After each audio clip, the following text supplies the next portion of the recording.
سواد یا حمامت الجندلس سے بنتی مرا من سواد محمد. تو سواد کی دیکھنے کی جگہ پر بھی ہے، سننے کی جگہ پر بھی.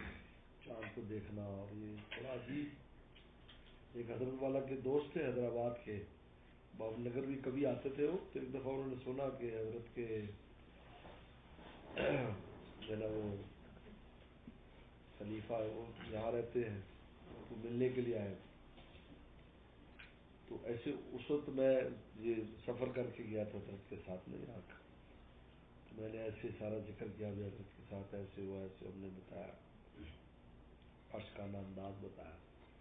تو اس کو اتنا ان کو وہ جوش کرتا. میں ابھی آیا ہوں ایک ہفتہ پہلے، لیکن مجھے اب سمجھ میں آتا ہے کہ مجھے کیا کرنا. تو اب میں واپس جا کر دوبارہ فوراً عمرے کے لے جاؤں گا اور اسی طریقے پر کروں گا جیسے آپ نے تفصیل بتائی. اور جا کر حیدرآباد پھر فوراً چلے گئے ہفتے کے بعد ہی. یار ایسے تو ہم نے سارا بتایا ان کو، مکہ شریف میں کیسے وقت گزارا، مدینہ شریف میں کیسے وقت گزارا، کن تصورات کے ساتھ، کن بہت ان کو فائدہ ہوا اس سے. اس لیے اللہ تعالیٰ نے سفر نامہ حرمین شریفین لکھوایا. تو سفر میں حرمین شریفین اکثر میں نے یعنی زبانی اور اب جو ہاتھ تحریر کی تو اس سے لکھا.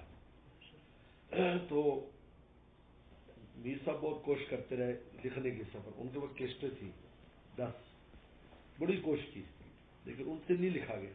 جب لکھنے بیٹھتے تو کوئی مشاغل حال آتے. تو ایک دفعہ میں حرمین سفر سے واپس آیا تو مجھے کہنے لگے کہ مجھے ایسا ہی لگتا ہے کہ یہ آپ ہی لکھ سکیں گے، میرے کھاتے میں نہیں ہے یہ. تو آپ یہ 10 کیسٹیں بھی آپ لے جاؤ اور آپ اس کے اوپر نہ وہ لکھو. خیر ہم نے الحمدللہ شروع کر دیا. تو سال میں 9 مہینے میں اکتوبر اس کو میں نے مکمل کیا. تو پھر میں نے بھیجا مسودہ یہاں پر میر صاحب کو. تو میر صاحب نے کہا کہ آپ کے پاس جو کیسٹیں وہ مجھے دے دیں. میں نے کہا میرے پاس تو وہی ہے جو آپ نے دی ہیں. انہوں نے کہا اس میں تو وہ مواد ہے جو ہم کیسٹوں میں تو کر ہی نہیں سکے، وہ مواد ہے اس میں. تو آپ نے کیسے محفوظ کیا؟ میں نے کہا ہمارے پاس نہ ٹیپ خریدنے کے پیسے ہیں نہ کیسٹ کے پیسے ہیں. تو درویش اپنے دماغ میں رکھا ہے یا لکھا ہے اس سے کیا ہے. بہت خوش ہوئے. الحمدللہ کئی دفعہ چھپا ہے خانقاہ سے. لوگوں نے کہا کہ حرمین کے سفر سے پہلے اس کا مطالعہ کر لیا جائے نا تو مزہ آتا ہے. جی یہاں کیا کرنا ہے. اللہ نے 2 سفر نامے لکھوائے. سفر نامہ رنگون ڈھاکہ، شیخ کے پاس جانا اس کو پہلے پڑھ لو پھر شیخ کے پاس جاؤ، پتہ چلے گا کیسے فائدہ.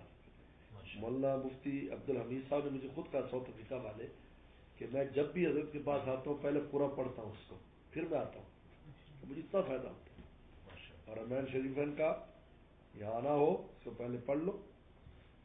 حضرت نے کس طرح میں نے ہر چیز اس میں مرتب کی. اس میں